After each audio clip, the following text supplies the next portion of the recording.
pamene Zelensky ali ku America, Trump analandira call kuchokera kwa Putin. Trump anavomereza kuti apereka Tomahawk, bomba lalikulu kwambiri, ku Ukraine kuti apange attack Russia. Ndi Zelensky, president wa Ukraine, ali ku America, asanakumane naye analandira call kuchokera kwa Putin. Call imeneyo yatha 2.5 hours akukambirana. Koma atangotero zinapeza kuona kuti toni ya Trump yasintha. Kusintha completely. Like decision ija ikuoneka zoti sigilaso yoti apereke bomba lalitali Tomahawks kupita ku dziko lija la Ukraine kuti apolise Russia. I don't know kuti chachitika njani guys. Ndiye takulandirani pa Malawian Cameras YouTube channel pamene ndithu timakambirana nkhani zosiyana za dziko lonse lapansi.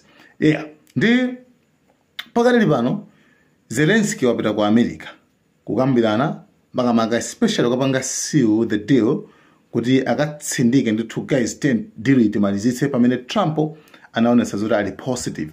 Pamene Trump anavomera kuti abasi feyo tipereka bomba lija mabomba atalalaja oti amene ndi othamanga kwambiri azichoka ku Russia, azichoka ku Ukraine kupita ku dziko la Russia ndi kuphulitsa kumene koko. Zimene zimoneka zoti yayi ndi zoopsa kwambiri. Koma ngakhale kuti Russia inauza America kuti akuluakulu mukapanga zimenezo ndi kuti inu ndi ife ubale wathu usokonekera komanso aliyense amene azakhala kuponya bomba limenelo adzaphulitsidwa. Remember, by the way, tidziwe kunena kuti mabomba amene wawa a Tomahawks, mabomba atalatala amene wawa palibe amene angapereke, palibe amene angapange operate kupatula anthu awawa aku America awa. Chifukwa pafunikaso zimagali moto, pafunikaso anthu amene iwowa ali ndi ukadaulo ophulitsa mabomba amene. Ndi anthu ake, mapersonal ake, anthu ake ndi aku America basi. Ndi Putin anachenjeza kuti anthu amenewo adzaphedwa akasatero. Komanso ubale wathu ife ndi Washington, America nditu udzethera pomwepo. Ngakhale izo zinali choncho, Trump anana kupusha kuti yayi Putin siyankhondo, Putin usapange zimenezo Ukraine, Russia siyankhondo, komabe Russia inalibe ikupitirirabe.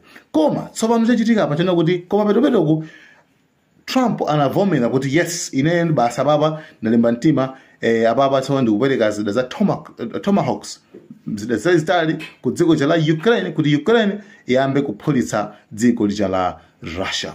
Anyway, pamene zinaoneka kuti zatheka pamene tsopano Zelensky anachoka ku Ukraine kupitanso ku America kachikena akakhala ngati kachitatu chiyambireni nkhondo. Ulendo woyamba unathala mafawo umene amalalalizana ku White House. I'm telling you, you listen to me. Mvera ine kwambiri, iwe you are starting World War 3. Iwe kuyamba World War 3 iweyo. Kune kunkalibira ndani, kunkalibira Zelensky. Ulendo wachiwiri, yayi unali bwino ndithu kasoti kakatavala, yayi anamuyamikira bwinobwino chifukwa anthu ambiri anampanga moko, anamutiza kumene kuchako. Ulendo wachitatu siri kudziwa zoti uthe bwanji chifukwa ulendo wachitatu ndi ulendo ukatsimikiza kuti Tomahawks mabomba amene wawa tsopano atipatsa tsopano tikagwiritse ntchito kulimbana ndi dziko la Russia. Koma atangofika then call imeneyo kuchokera kwa komwe ku Russia kwa Putin kuyimbira Trump. Zimene akambirana sili kudziwa zoti akambirana zotani. Koma atangotha call imeneyo 2.5 hours pamene Trump anasintha toni nkunena kuti ifeyo zikuoneka kuti mabombaja ifeso tikuwafunikirira ndi amphamvu, ifeso tikuwafunikirira sitingamalizitse onse mu stock kumene aliko sitingachotse onse chifukwa ifeso we need them. Koma amayankhula mokhanga kuti something kusiri zoti akambirana njani. Ndikupatsani video yo muyionera. We need Tomahawks for the United States of America, too. We have a lot of them, but we need them. I mean, we we can't deplete for our country. So, you know, they're very vital, they're very powerful, they're very accurate, they're very good, but we need them too. And I thought it was a very good phone call. I thought very productive. But I'll be meeting with President Putin, and we'll make a determination. Tomorrow I'm meeting with President Zelensky, and I'll be telling him about the call. Yeah, ndiye sa mwamumva Trump. By the way, paliso nkhani imene ikuonekaso kuti akuti Putin akupitaso kuti akupita komweko. Akupita ku Hungary dziko so limene so limodzi mwa maiko a NATO, maiko a Europe, kumene akakumane ndi Trump.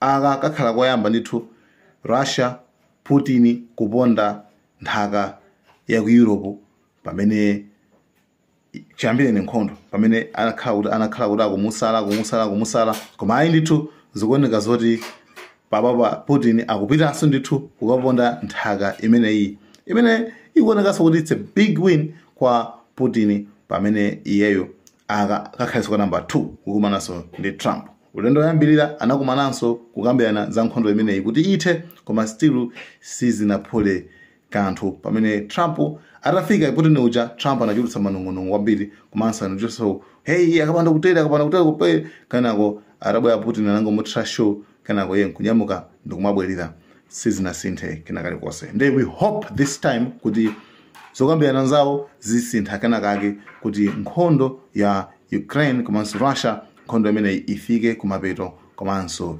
ithe. Remember kuona kuti mu dziko lapansi simungakhale mtendere weniweni ngati kuona zoti dziko lina lake kwena kwake kuchitika nkhondo, kwena kwake kuchitika zisokonezo zimaperekabe kenakake kuti pena pake kuna kusizi kuyenda. You understand because tufunikira dziko ndithu la mtendere kuti aliyese akhale ndi mtendere. By the way, ngakhale kuti nayonso America so nde yoyambisa zisokonezoyo ngakhale makhaya kuzemberaso kumati yeye makuti kumabe ndi imene imambisa zisokonezo. By the way, panopa pali this issue imene I think kwa Putin kumene kuti titenga tamalizako ngati tayiwa china chake koma still Putin ndithu akubwera ndithu maiko kumene ku Hungary kumene akumanenso ndi Trump pankhaniso yomweyo. Yeah, ku Venezuela ndi kumene Trump aphaso ndithu anthu enaso kumene ndi mabuti enaso akuganiza kuti anthu amene wawa ndi ali connected ndi Aragua kagulu kaja kama za drugs aja. Manso alengeza kuti iwowa afana ndithu alowe ndithu mu Venezuela ndithu akamenyemo nkhondo ndithu mmene mchamo. Message ina ndiyo kuzana ndi ku Gaza. Mwina anthu ena aona ndithu ma videos ambiri amene ndithu even ajina Hamas amatibula komanso amapha anthu ena amene akuoneka zoti ndaku Palestina kumene tinakamba dzana dzulo za kagulu kena kamene katengedwa ndi kaguluko ndi kama Israeli komano kali ko Palestina. Kaguluko kamene ndithu kankhono ndithu kamene kakhala kakuphaso anthu so komanso kumapereka ma information komanso kumakuyenda ngati ma spy ndithu akambelembele ndi kamene so kaphaso anthu timakamba za dzana I think dzana dzulo timakamba za kagulu kamene kali funded kwambiri kamene kakumapatsidwa ndalama ma Israeli ndi ma Hamas amapha kagulu kamene kachako after anagwira ngasiku naso kuombelana ndana agwira ntanacha ndi after ndi zasisifaza zachitika kagulu kamene kachako kamene kamaphedwa ndi after kuphedwa ma video muja then kenako Trump wana kuti I think Hamas should stop killing its people. And akapanda kusiya ndekuti iwowa akuti we Trump wana kuti ifeyo tilo wamene momo ndi tikarani tikawapha iwowa mugaza muja, right? Iyoyo ndi nkhani imene ili yakumeneko. Guys, thank you so much. Tiwone kuti update ya Russia Ukraine komanso Trump America ikhale motani pamene anthu awiri atatosewa amenewa akumane kumene afuna kambirane ena ku Washington, ena ku Hungary, maiko mweo chizungu. Guys, thank you so much. Ma Lawian Cameras.